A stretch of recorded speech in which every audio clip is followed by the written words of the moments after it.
तो ऋषियों, ऐसा मेरा देश है, उस मेरे राज्य में, उस मेरे राज्य के कल्याण के लिए, मेरे राज्य के उत्थान के लिए मैंने यज्ञ किया है, आप भोजन करने चलिए।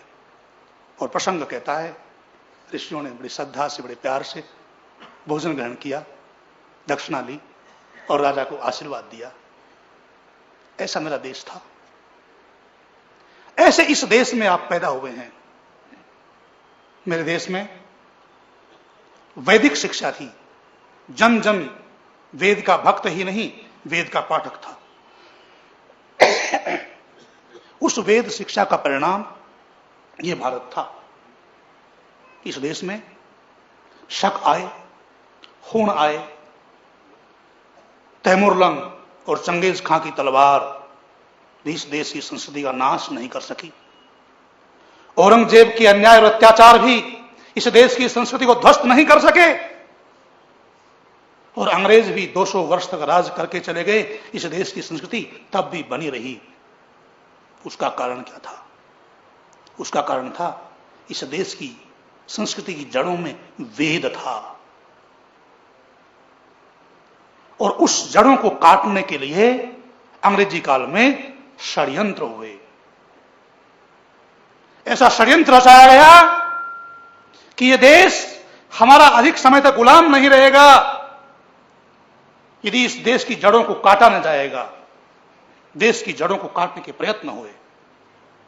और उस समय का तथाकथित वेद का विद्वान जर्मनी के प्रोफेसर मैक्स मुलर लिखते हैं, वेद का भाष्य भी किया है भ्रांतिपूर्ण।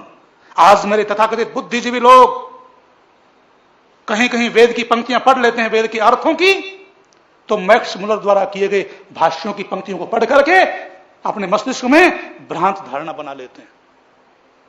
और वो मैक्स मुलर जिसको आप वेद भक्त कहते हैं, वो मैक्स मुलर कहता है Vedas are the roots of India and I am uprooting these roots.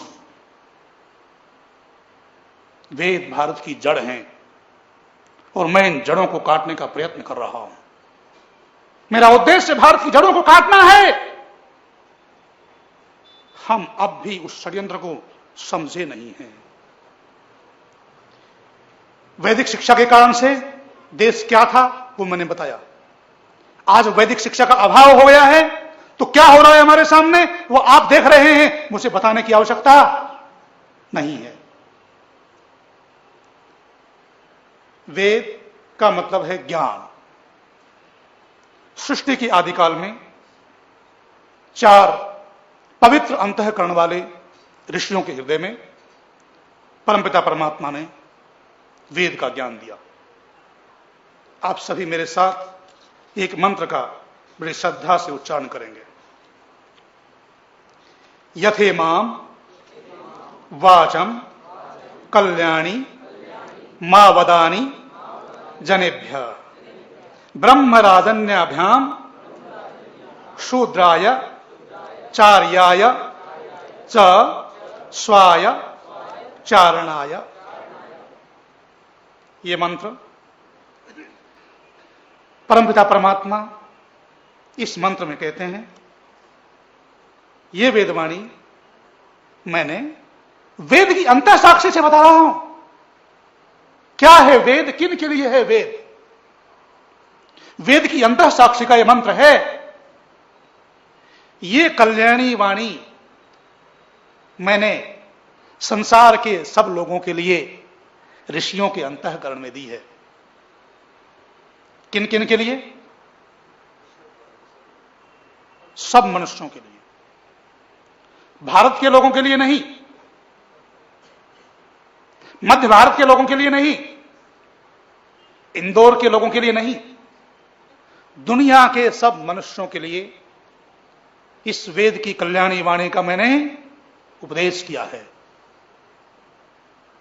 ब्राह्मणों के लिए नहीं, ब्रह्मराजन्याभ्याम केवल ब्राह्मणों के लिए नहीं, क्षत्रियों के लिए भी, वैश्यों के लिए भी, शूद्रों के लिए भी, और जो इस वर्ण व्यवस्था को नहीं मानते उनके लिए भी। परम पिता परमात्मा तो सबके पिता है, परम पिता इसीलिए तो कहते हैं। आप भिन्न भिन्न नामों से पुकारते हैं।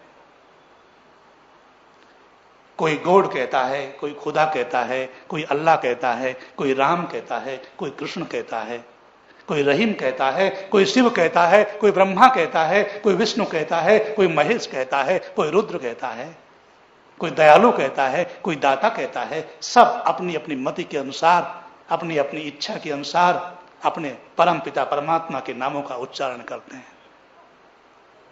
उस परम पिता परमात्मा का मुख्य नाम, जिस परमपिता परमात्मा ने सृष्टि की आदि में सब मनुष्यों के कल्याण के लिए वेद का उपदेश दिया, सबके लिए, उस परमपिता परमात्मा का अपना नाम एक है, ओम।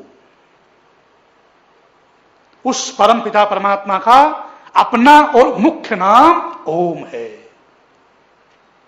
और भी नाम है, मैंने बताया, आप भिन्न भिन्न नामों से उसे पुकारते हैं। और वेद मंत्र क्या कहता है? एकम सद विप्रा बहुधा वदंती। एक ही सत्य, एक ही परमेश्वर। उसको विद्वान लोग, जो लोग विष्णु सहस्त्र नाम का पाठ करते हैं, इंदौर धार्मिक नगरी है, विष्णु सहस्त्र नाम का पाठ तो करते होंगे, हजारों नामों का उल्लेख है विष्णु सहस्त्र नाम में, परंतु उस परम पिता परमेश्वर का नाम अपना एक ही है, ओम। थोड़ी सी चर्चा इसके बारे में करूंगा। आपका नाम क्या है? ईश्वर वाहेती। एक उदाहरण आपको ले रहा हूं। परमेश्वर का, परमपिता का अपना नाम, मुख्य नाम ओम है, परंतु कोई उसे ब्रह्मा कहता है। अंग्रेजी में एक शब्द आता है परमात्मा के लिए, God, G-O-D, G for generate, वो सृष्टि को जेनरेट करता है।